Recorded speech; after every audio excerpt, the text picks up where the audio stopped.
Welcome back to Healthy, Happy, Wise, Wealthy. I have with us today Sarah Oelschig, and she is also from Nashville, which is super fun for me.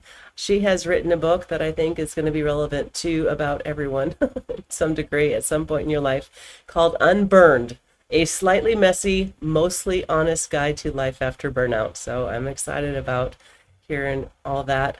We have a podcast sponsor, Mindii, Mindii, and they are an IT company that manages websites, all the back end stuff that the IT people do to keep your data safe, and even build hardware, so and apps. So that's kind of fun.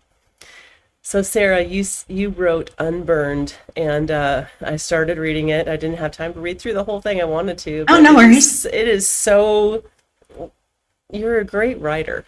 Oh, And thanks. I think people are going to enjoy just how easy it is to read. It's like you're in the room talking to you. So, all right, tell us about how this book came about. This book came about through various things happening. So, a lot of it is based upon my own experience dealing with burnout. Um, but a few years ago, post COVID and everything that happened there, I remember sitting on a Zoom call with a bunch of my coworkers and everybody hung up, but I just stayed there and didn't know what to do next and looked at describe it in the book. I had a lunch of popcorn and junior mints and Diet Coke and I was like, what am I doing here? I didn't know.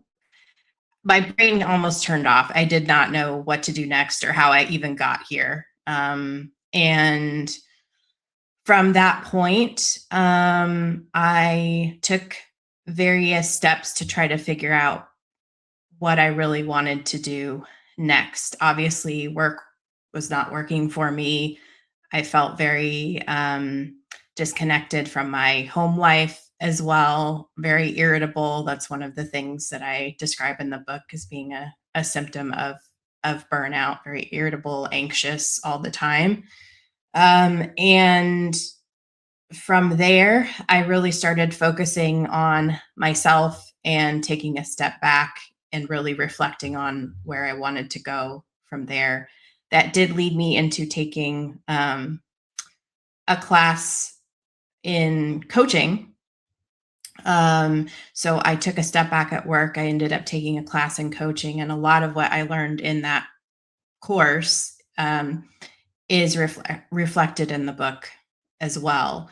And from there, I decided, after being approached by someone about writing about it, that I wanted to write about it.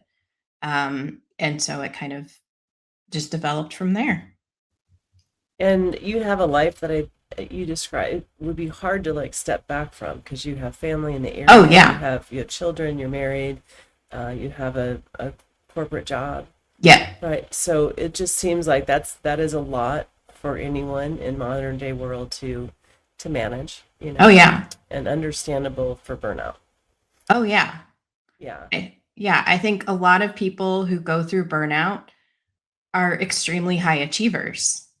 From the outside, everything looks wonderful and like you're able to balance all of these things and have this amazing life, right? Like the Instagram life, everything looks great Mhm. from the outside. But on the inside, you feel like you're falling apart. And oftentimes I think people don't talk about it. They just maintain that outside appearance that everything is okay and keep going and going and going until they just can't go anymore. And that's what I feel happened with me and what I've seen in working with people being in HR, as they struggle with burnout. And so that facade that we keep up really can only last so long. And I do think a lot of high achievers fall into that very easily. But the difference, some people ask me, well, how do you tell the difference between burnout and depression? And there are other things too, like menopause, perimenopause, that might look very similar type of symptoms. And again, I always tell people it's important to talk to professionals, talk to a therapist, talk to a doctor about what you're experiencing. But the biggest difference I see between depression and burnout is that it is that facade. A lot of times when someone is dealing with depression, which I have dealt with, you can't get up. You can't do the things that you would normally do, physically or mentally. You're just in a state of limbo almost. With burnout, you can keep functioning, but inside you may feel again like you're crumbling.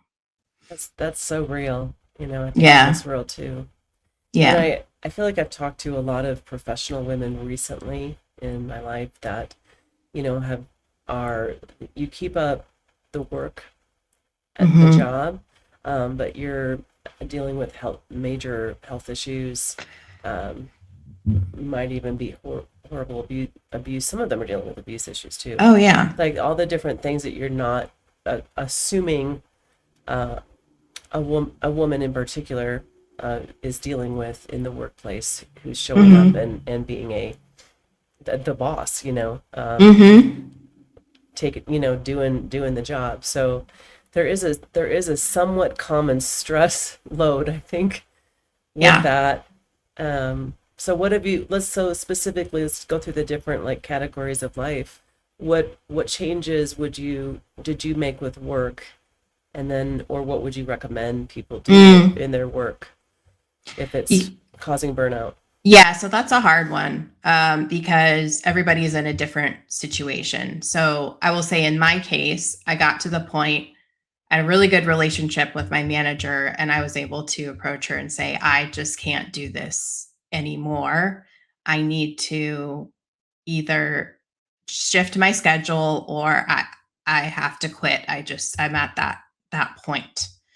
And we were able to work out a reduced schedule that I was able to do for, it was a little less than a year actually that I was given that opportunity. And that is not something everybody can do. One, because of business needs, and also because money. I mean, frankly, a lot Hmm. of people need that paycheck coming in. So that might work for some people. Other people I've talked to have, there's sabbaticals that some companies offer as well. But I think in those cases where that is not possible, the most important thing that you can do, if you're comfortable, now this is not easy for everybody to do. It's the hardest thing to do, is really to ask for help and say, I'm having problems, and be specific about it. Are you having troubles because of workload, prioritizing? Is it the hours?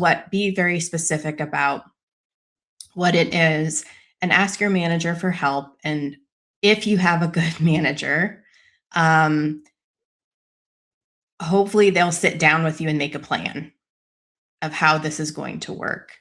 Um, Maybe it's that you need help prioritizing every morning or every week at the start of the week to try to get things to a more manageable place for yourself. That's a very simple level. Maybe that's that. Or maybe it is reduced hours, and we need to figure out, for however the length of time is, that you need to take a step back if the rest of the team can, come. Just like if someone is sick or ill or injured, can come in to support you during those hours that you're not able to work. Now, again, not everybody has a manager like that or a company that's willing to help there. So in the case of that, it comes down to making a hard decision if you are in a place where, and Christina Maslach, who does a lot of burnout research, talks about this, that burnout in the workplace is due to a mismatch between the person and the workplace. Mm.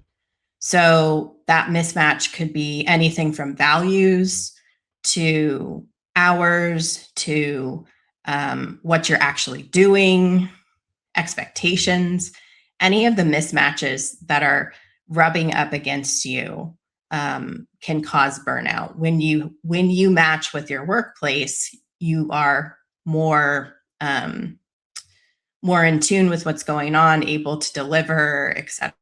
So that becomes a decision of, well, can I stay? Well, should I stay here?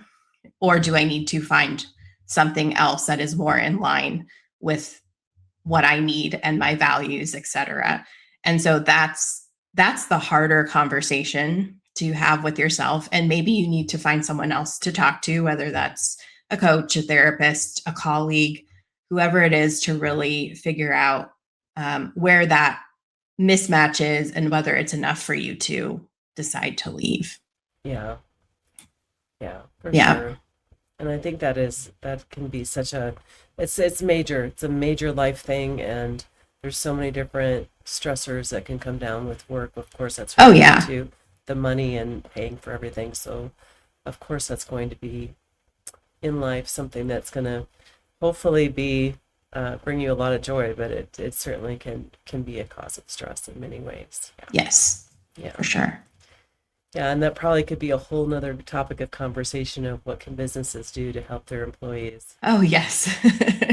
um, Yeah. live a healthy life where there's not burnout and that kind of thing. So there's probably a few good companies out there that have done research on that, but I think in general it's still kind of that's your problem. It's hard. Yeah. Yeah, it does come down with, yeah, it's your problem. Get through it. Just, come to work, do the work, go. Yeah. Yeah. And I think a lot of people do struggle with feeling that they have safety and trust at work. Those are the two of the most important things to have in your work. And yes, not all companies offer that. And if you don't feel that psychological safety at work, you're not going to raise your hand and say, I'm struggling. Because yes, they could fire you. They could retaliate against you. Obviously, that's not that's not the right way for companies to go about doing things, but they have ways of doing that.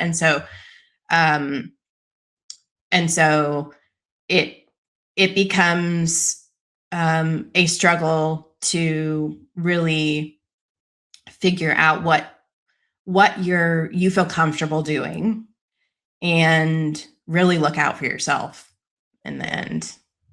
Yeah, that's like that just feels like that could be an entire career setting, not just that one thing right there. Oh, yeah.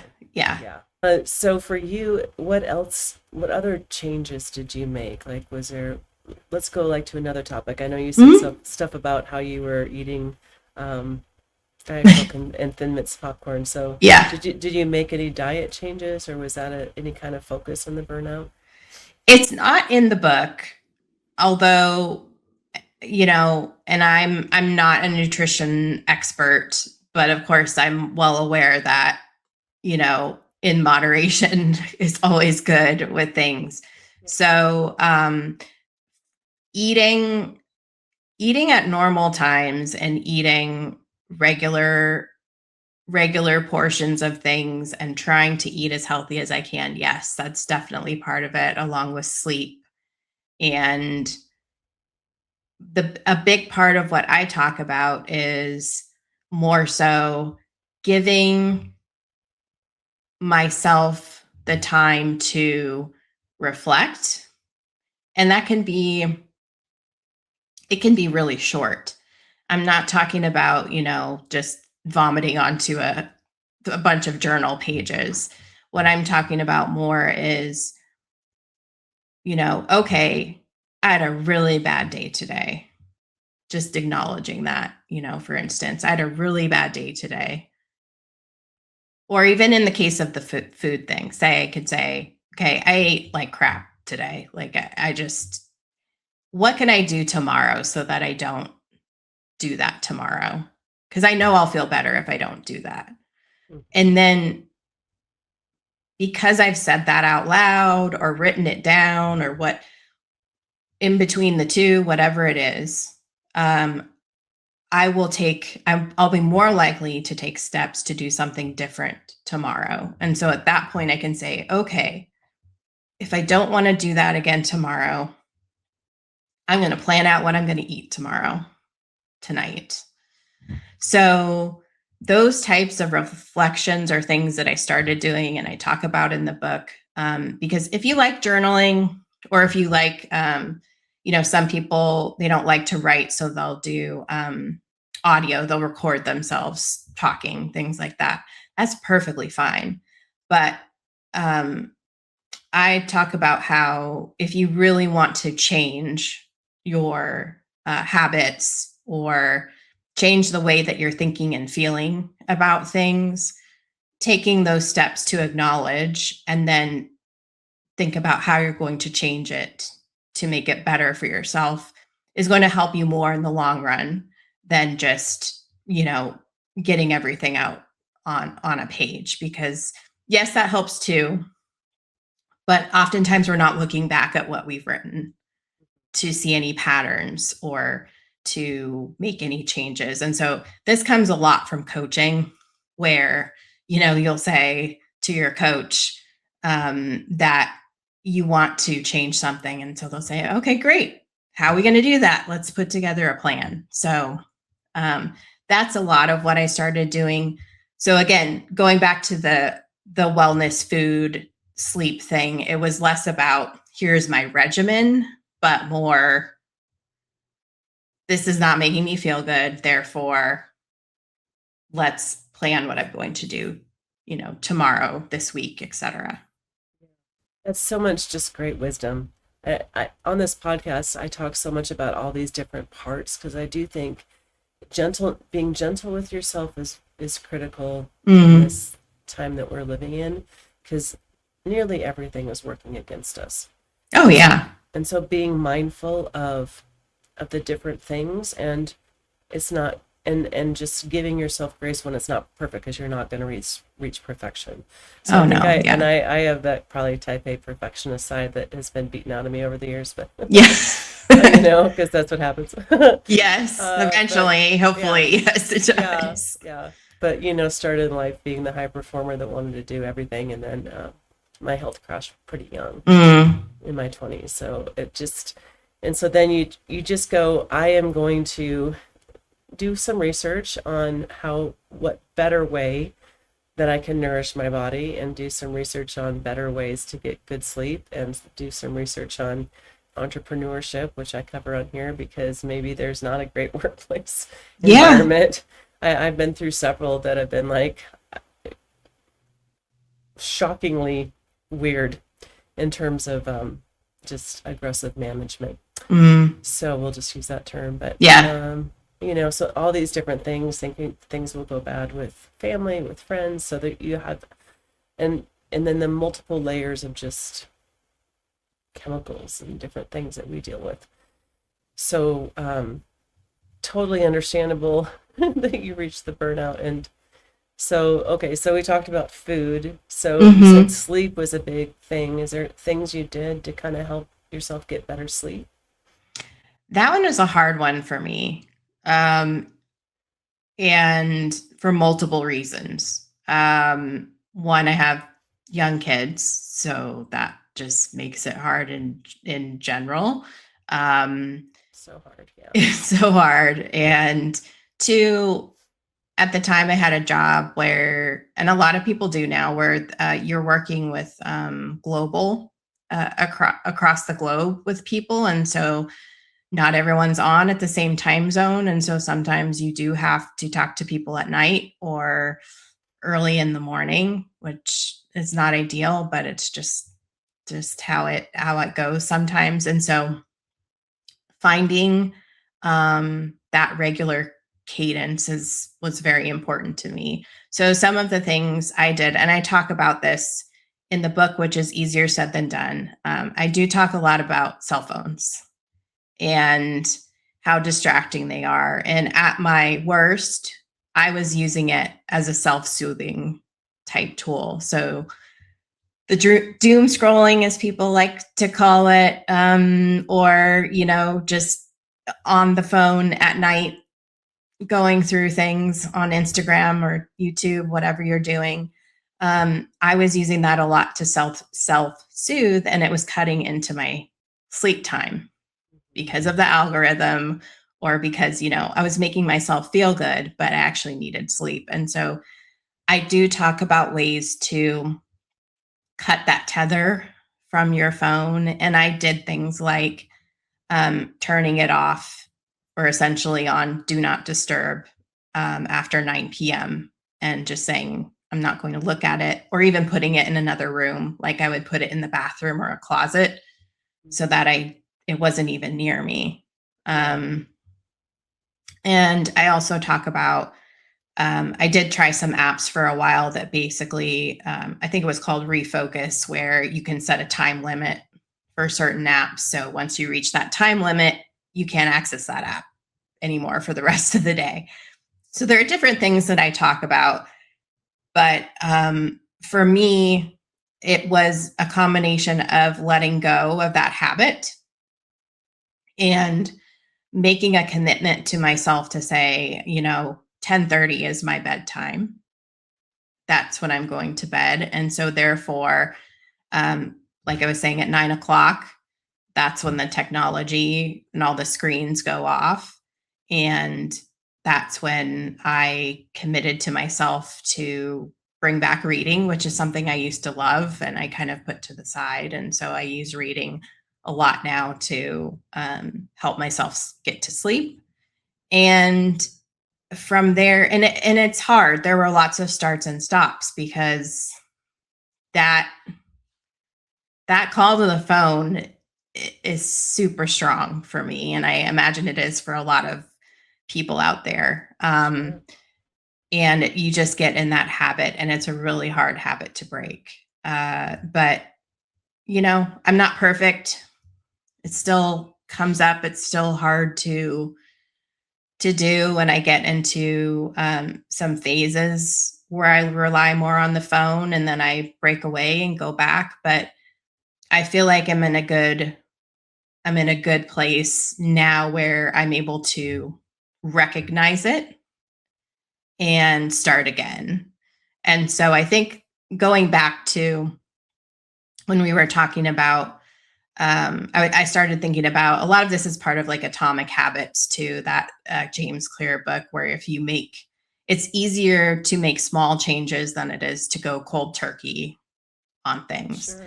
And so, like you were saying, giving yourself grace during this time, a lot of it has to do with the way that you talk to yourself and say, okay, maybe I needed that for the last couple of nights, but now we're going to start again, and not beating yourself up for doing it, because, it's hard. The cell phone's ubiquitous. It's not going away.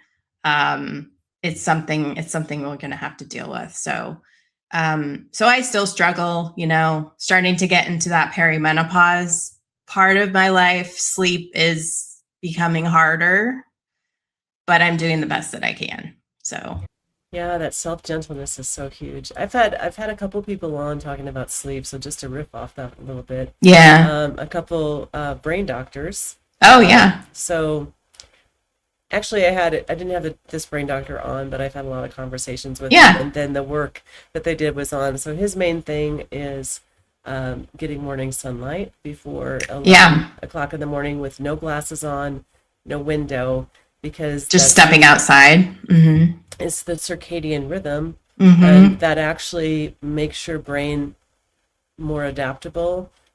Your brain will be better suited for work, and then it will Oh, be better great. Yeah. suited for sleep. So it's better suited for what you got to do, and that was a critical thing for me. Like Mm-hmm. they did a brain scan on me Oh, wow. just for giggles, and Yeah. because I was doing some work with them, and they're like, yeah, you have you have some problems. I'm like, I know. This is right about a year ago when I started this Oh, podcast, and wow. a lot of it for me, this podcast is like a book for you. It's like, what is going on? Like I've Yeah. researched so much, I've done so many things for health, and it's like I'm nowhere. Like haven't even begun. So some of these things, like, and that one was, and I do my best, but you don't even have to be directly in the sunlight. You can be sitting in the Mm. shade if it's hot out, as long as Yeah. it's sun in the morning, and you'll get that Yeah. reset of that's what your brain needs. So all those connections to nature, which we are very denatured in terms of how we live our lives. Oh, yes. So that's probably part of it. And then the screens, like you talk about, they're blue light, and blue light is for morning. Yes. So we need red light at night. That's like, if you think of, again, back to nature, the fire, it's Right. they have a fire is red. So, yeah, those things. So also, one more riff about the Yeah. phone. I was in just my networking meeting this week, and she's like, I got to do my phone, get rid of the phone addiction. So she bought something because she had like the apps that set timers, and she just Yeah. pressed skip. Yeah. So there's something, she called it the block. I'll have to find out Yes, exactly I've what it heard is of them. Yeah. and she puts it in her garage. So when you tap it, that you can't access the apps. So you're Yes. still using your phone for work and calls and whatever, email, but you can't access whatever apps you put on there, so social media apps or whatever, until you come back and tap it again. And I'm Yes. like, well, so I suppose you could do that at night too. You could tap it in your garage, and then you'd be You really can. mindful of Yeah. having to walk all the way to your garage to untap True. it to do it or It something. depends how nervous you are about getting, emergency calls at night, I suppose, and things like that. Because I do talk to people like, but what Well, if I think something happens? it's not the whole phone. Yeah, it's not the whole phone. It's Yeah. just the social media. So the Yeah. calls come through. That's definitely my understanding of it. Yeah. Calls Yeah. work, GPS works. It just blocks the apps that are distracting you. Yeah. So No, that's great. I don't know. That's Whatever my idea. works. Because, Whatever works. Yeah. yeah, in the book, I also talk about turning your phone. I've had some friends do this. They turn their phone to grayscale mode. So everything is in black and white on the Oh, phone, I which didn't know that was a thing. psychologically, it makes it less appealing because, as we know, through marketing, marketers use bright colors in order to get us to pay attention and buy things. And so our brains are wired to respond to those bright flashing colors. And of course, social media is all part of that. And so you can change your phone. Both Apple and Android have a setting. You can change it to grayscale mode. Everything kind of looks like a security video. I tried it for a while. It did definitely reduce my screen time, but it didn't totally. And then I just got really irritated after a while. So, not for everybody, but I have had friends who have done that. And I've also had friends who have given up their smartphones for a flip phone and gone kind of back in time.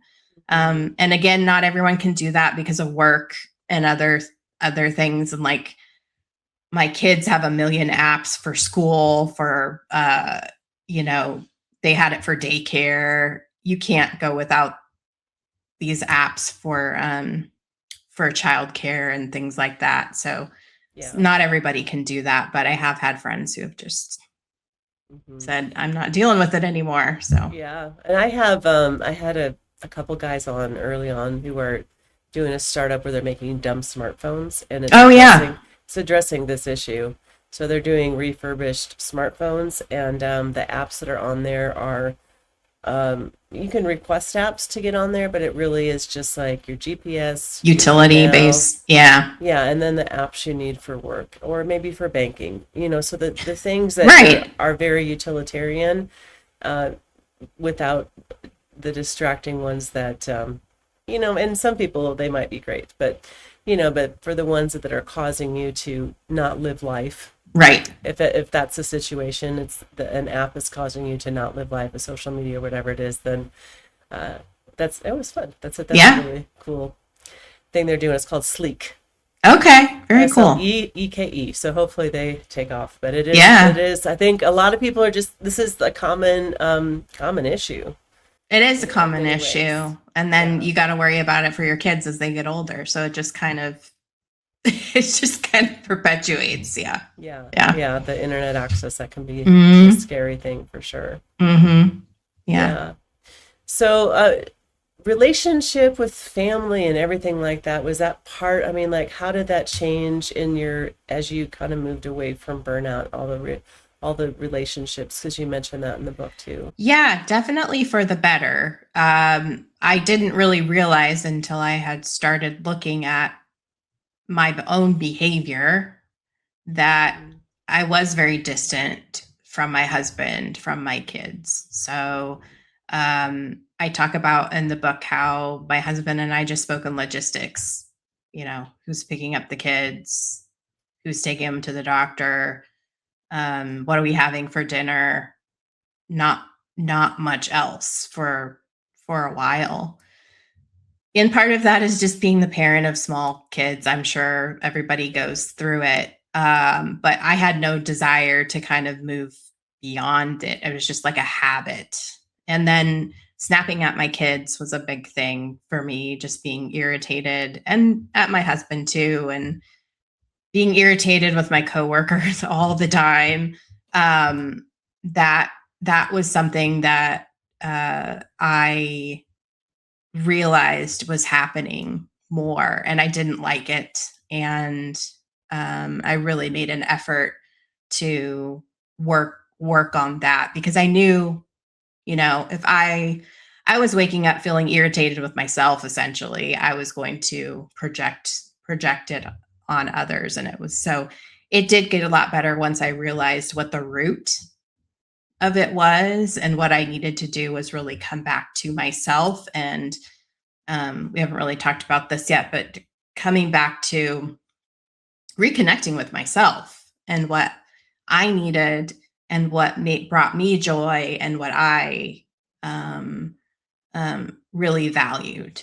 And that was at the point where my behavior started shifting, and I could appreciate my family again. I was really taking them for granted during that time period, and um, very much disconnected from Yeah. everyone.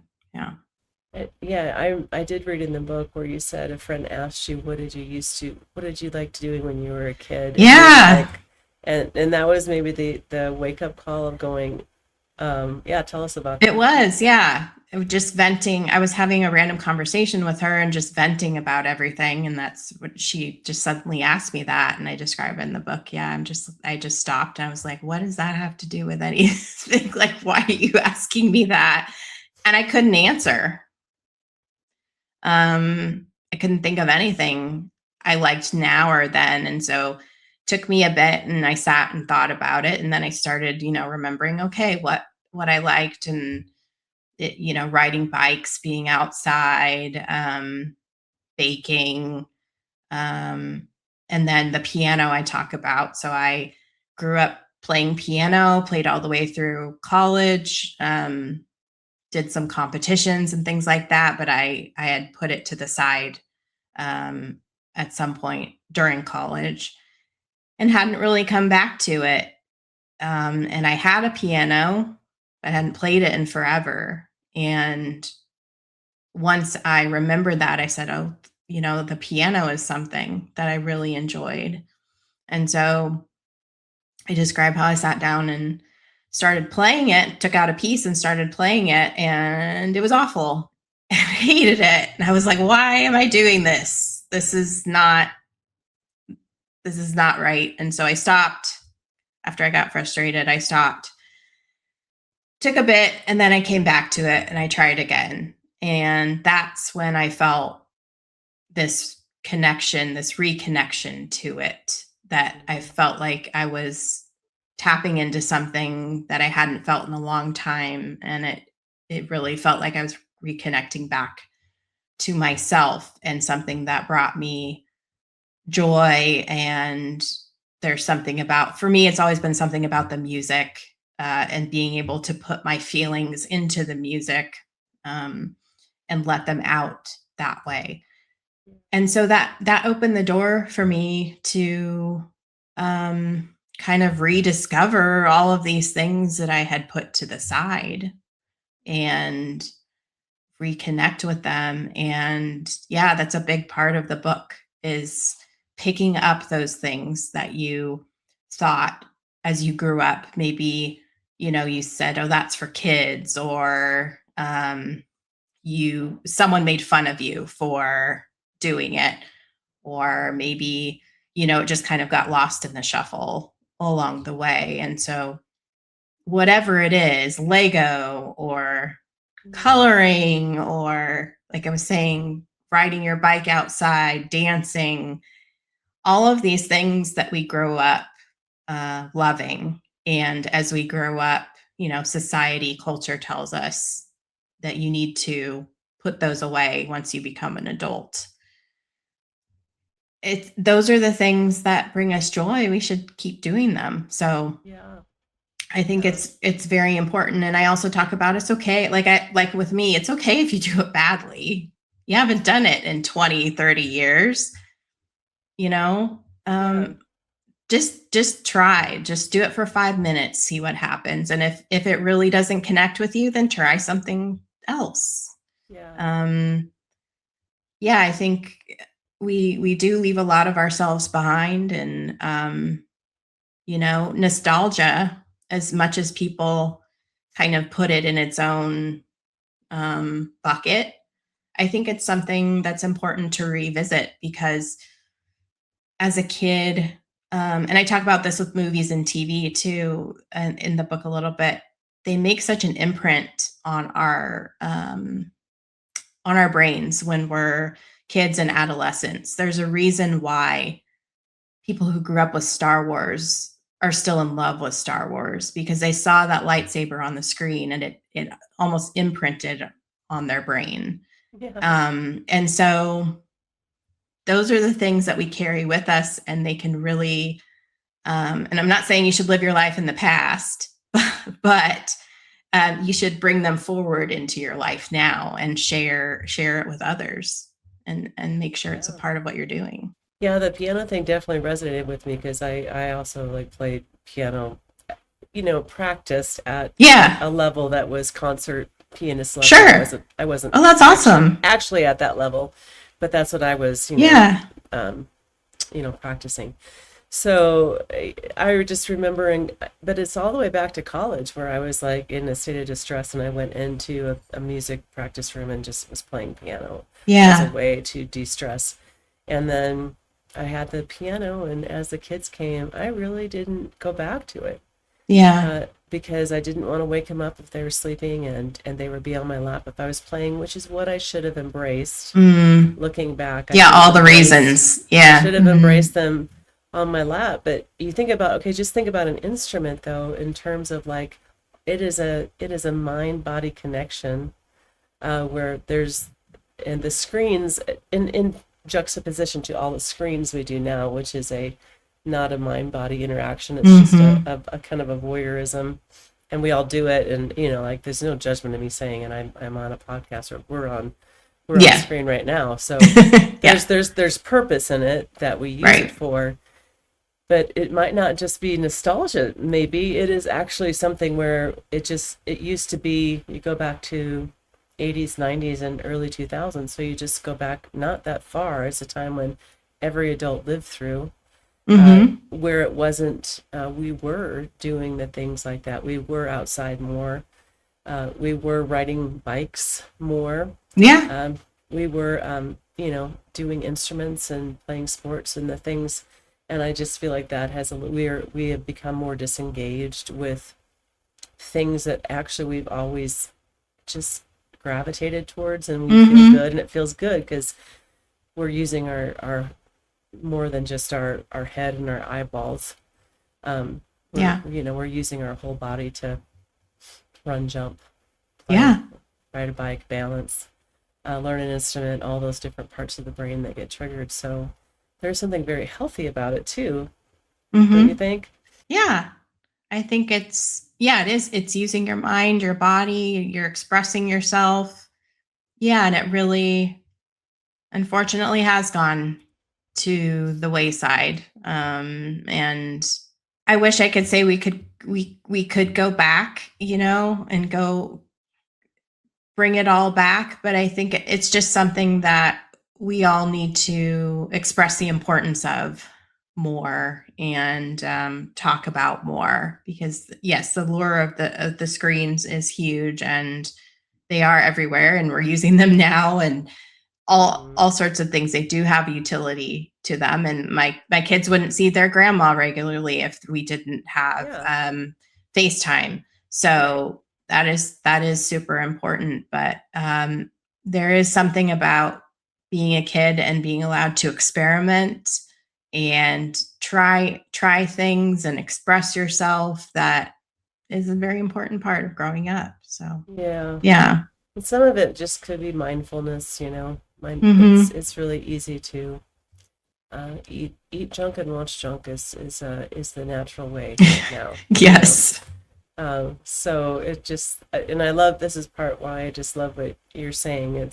I think the I call it an epiphany you have where you wrote the book is probably just a pretty common, in some ways, thing that you're drawing attention to, and I'm sure a lot of people will resonate with that too, you know. I hope so. And Yeah. what I'm trying to say too is that if you are feeling really burned out, you don't you don't need to add a bunch more to your life.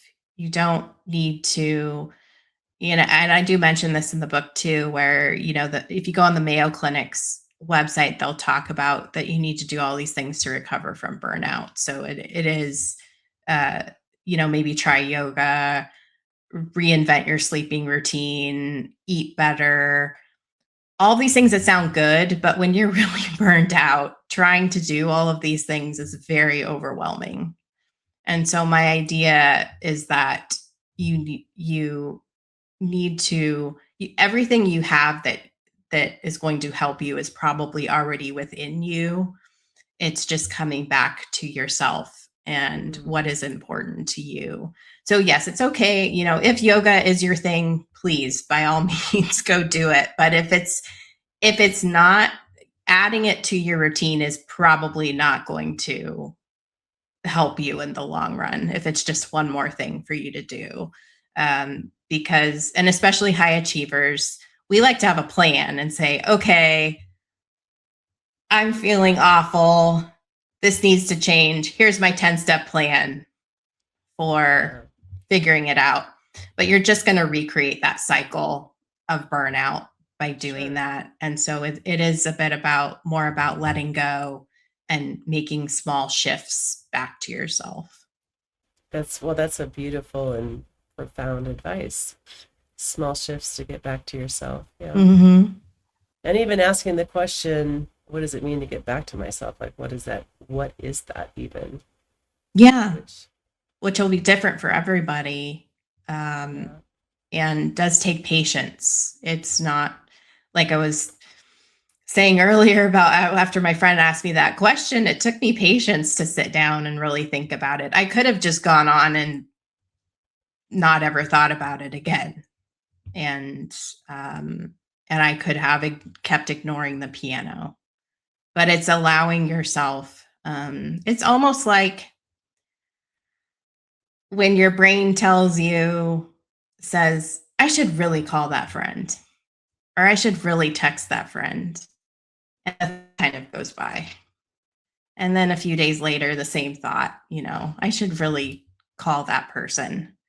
And you Mhm. just keep pushing it off until it gets so awkward. You're like, I haven't talked to that person in 6 months or something like that. And so you just don't do it. I think it's similar here with mindfulness and sitting down and actually listening to yourself and what you are telling yourself. Give yourself that chance to sit down and reflect and try it. If something is calling to you, Mhm. try it. Yeah. Don't It's, ignore it. Yeah. yeah.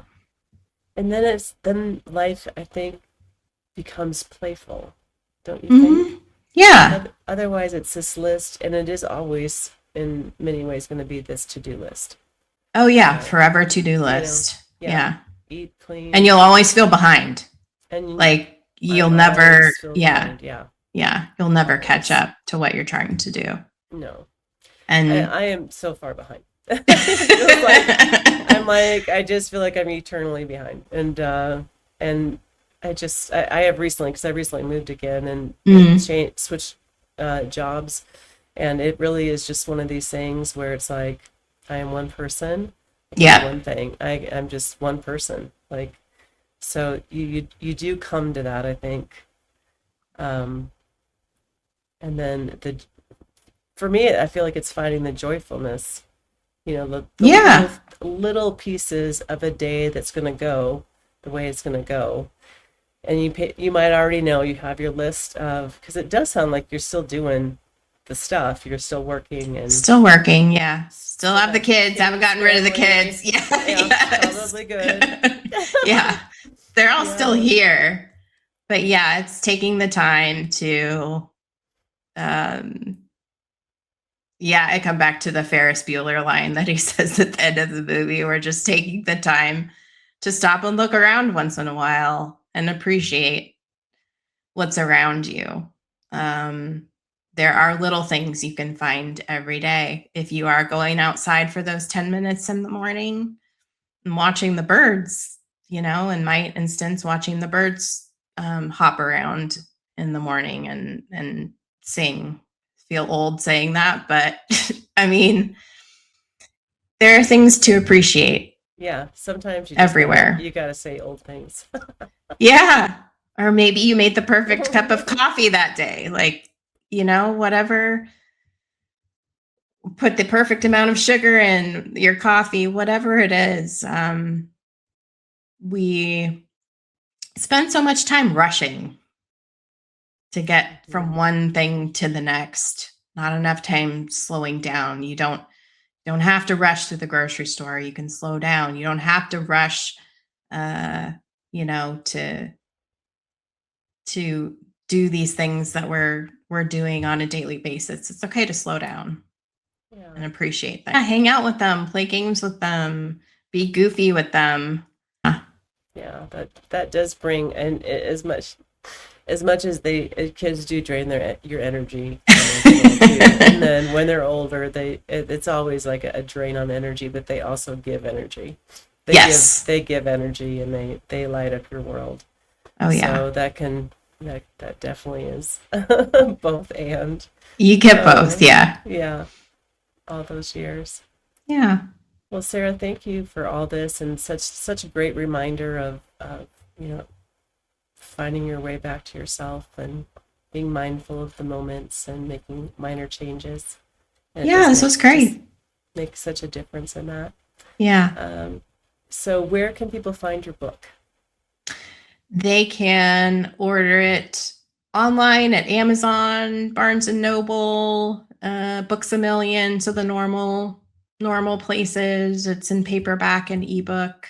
And I'm working on the audiobook right now, so hopefully that'll be out in a few months from now. But yeah, it's available everywhere. We were saying appreciate the little things when you can. And burnout recovery is a journey, it's not a destination. I still slip, and it's okay to slip, and you will find what works for you. It just takes time. Life After Burnout, for sure. So, Mm-hmm. and after all the different things we can go through that make life feel a little tougher, there is Definitely. paths to recovery. So, There is. well, thank you, Sarah. I appreciate it, and I'm excited to finish reading it. So Thank it you. is a um, wonderful, wonderful message. So Thank you. enjoy the rest of your day. Did you like that? You can watch more episodes here. Subscribe over here. We actually have new episodes with awesome guests every Thursday, so check back in. Is that all?